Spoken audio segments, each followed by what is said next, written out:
భరద్వాజ్ గారు, ఇప్పుడు ఇంకో డిస్కషన్ నడుస్తుంది. ఒక నిర్మాతలు ఎదురుచూపులు పవన్ కళ్యాణ్ గారి కోసం అని చెప్పేసి డేట్ వేసి కూర్చున్నారు హరిహర వీరమల్లు. మార్చి 28 ఆ, అని ప్రకటించారు. ఆ, ఆల్రెడీ ట్రైలర్ వచ్చేసింది. ఉమ్, అది చాలా ప్రామిసింగ్గా ఉంది. ఆ సినిమాకి సంబంధించి రకరకాల క్యూరియాసిటీ అంశాలు చర్చలు నడుస్తున్నాయి. అవును, ట్రైలర్ ఉందిలే. మనకు పాట రిలీజ్ చేశారు మన చిన్నది. అవును అంతకుముందు ఒక టీజర్ ఉంది బయటికి. అవును పార్ట్ 1 కోసం వెయిటింగ్ ఈగర్లీ. పార్ట్ 1 అనేది కూడా ఆ సందర్భంగానే ప్రకటించారు. 2 భాగాలు ఉండబోతున్నాయి అనేది. రెండోది ఏం రత్నం గారు జనసేన పార్టీ ప్రచార వ్యవహారాలు కూడా పర్యవేక్షించాడు మొన్న జరిగినటువంటి ఎన్నికల సందర్భంగా. అందుకని ఆయన టోటల్గా అంటిపెట్టుకుని ఉన్నాడు పవన్ కళ్యాణ్. ఈ అంటిపెట్టుకుని ఉన్నటువంటి నిర్మాత తాలూకా సినిమాని తొందరగా కంక్లూడ్ చేయాల్సినటువంటి రెస్పాన్సిబిలిటీ ఆయనకు ఉంటుంది. అది ఉన్నట్టుగా కూడా మనకి చెప్పాడు ఆయన. ఆ పాట పాడటం, ఆ వీడియో అదంతా చూసాం మనం. బయటకు వచ్చింది. తను కొంత దృష్టి పెట్టాడు ఆ సినిమా మీద మొదటి నుంచి కూడా. అంటే సబ్జెక్ట్ డిజైనింగ్ దగ్గర నుంచి పవన్ ఇన్వాల్వ్మెంట్ అయితే కనిపిస్తోంది. దానిలో ఆయన చాలామంది సలహాలు పర్సనల్గా తీసుకుని కూడా చెప్పాడు టీంకి అనేది కూడా బయటకు వచ్చింది. అంటే ఇది ఆ రోజుల్లో ఇక్కడ గోల్కొండ నవాబుల టైంలో జరిగినటువంటి ఒక కథ. దీని తాలూకా లింకు ఢిల్లీలో ఔరంగజేబుకు ఉందని, ఈ లింకులో కథని ఎఫెక్టివ్గా చెప్పటం అనే విషయంలో కొంత క్రియేటివ్ డిఫరెన్సెస్ వచ్చినాయి క్రిష్తో. అందుకని ఆయన క్విట్ అయిపోయాడు అనే అభిప్రాయం కూడా ఒకటి ఉంది. ఆయన ప్యాసివ్గా సినిమాని కొన్ని ఈవెంట్స్ ప్యాసివ్గా వెళ్ళిపోతున్నాడని, లేదు దాన్ని కొంచెం కాన్సన్ట్రేట్ చేసి చెప్పాల్సిన అవసరం ఉందని ఈయన ఫీల్ అయ్యాడని, దానికి సంబంధించి ఈయన బయట నుంచి కొంత సోర్స్ పట్టుకొచ్చాడని, అంటే అంతగా ఇన్వాల్వ్ అయ్యాడు తను సబ్జెక్ట్లో. దీనిలో చాలామంది పవన్ కళ్యాణ్ ఇన్వాల్వ్ చేసిన టెక్నీషియన్స్ కూడా ఉన్నారు. అందుకని తను కొంచెం సీరియస్గానే ఆలోచిస్తున్నాడు. ఈ సినిమాకి ఆయన తీసుకున్నటువంటి పొలిటికల్ లైన్కి కూడా ఒక లింక్ ఉంది. అందుకని ఈ సినిమా మీద ఒక ఎక్స్పెక్టేషన్ ఉంది జనాలకి. సో ఇప్పుడు హరిహర వీరమల్లు అనేది రిలీజ్ వాళ్ళు తాడేపల్లిలో సెట్ చేసి సినిమాని కంక్లూడ్ చేయాలనే ప్రయత్నాల్లో అయితే ఉన్నారు బలంగా. కానీ కంక్లూడ్ అయిపోయిందా లేదా అనేది సమాచారం లేదు బయటకి. అవును, ఇంత మునుపు అయితే 2-3 రోజులు ప్యాచ్ వర్క్ ఉంది అన్నట్టుగా వినపడ్డాయి. అవును, బట్ ఇప్పుడు కట్ చేస్తే ఒక 7-8 రోజులు కావాల్సి వచ్చేట్లాగా ఉంది డేట్స్ అని. మొదట రత్నం గారు చెప్పింది 15 రోజులు ఆయన టైం ఇస్తే చాలు మాకు అన్నాడు ఆయన. ఈ 15 రోజుల టైము ఇప్పుడు 7 రోజులకు వచ్చింది. 15 రోజులు అనే మాట చెప్పి దాదాపు 6 నెలలు అయింది. అఫ్కోర్స్ మధ్యలో చేసినట్టున్నారు కదా. మధ్యలో చేశారు. ఆ చేయటం వలన ఇప్పుడు 7 రోజులకు వచ్చింది.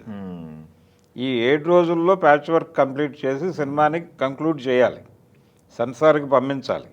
వాళ్ళు చెప్పిన డేట్ ప్రకారం అయితే టైం చాలా తక్కువ ఉంది. అంటే ఆల్రెడీ ఫిబ్రవరిలో ఉన్నాం మనం.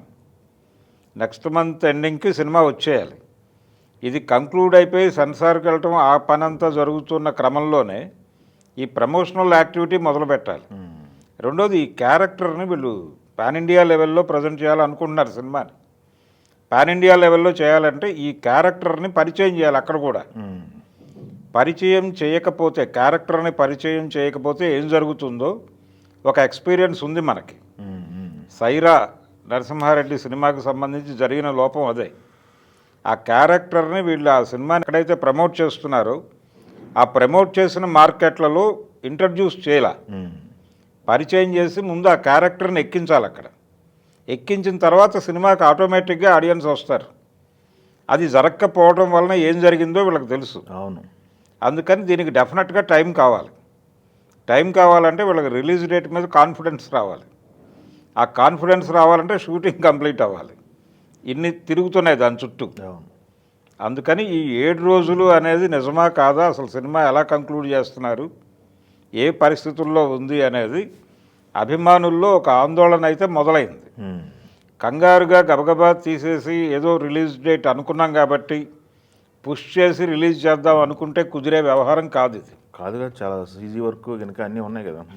అవి మాత్రమే కాదు, వీళ్ళు మార్కెటింగ్ స్ట్రాటజీ వర్కౌట్ చేయాలి కదా. అవునవును, ఆ మార్కెటింగ్ స్ట్రాటజీ వర్కౌట్ చేయకపోతే ఇది పాన్ ఇండియా రిలీజ్ అయినప్పటికీ ప్రభావం చూపించకపోతే అది ఇబ్బందికరంగా మారుతుంది.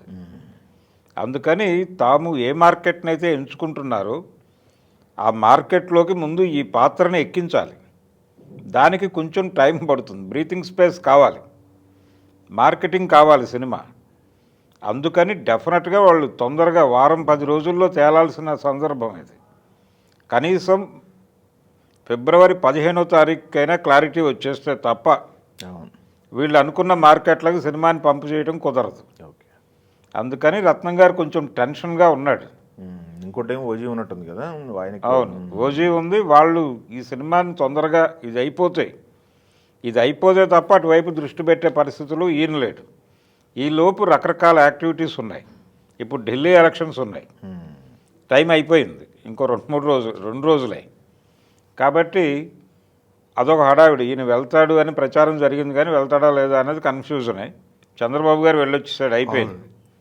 కాబట్టి ఆ డోస్ సరిపోతుంది అని ఎన్డీఏ అనుకుంటే ఈయన ఆగిపోతాడు.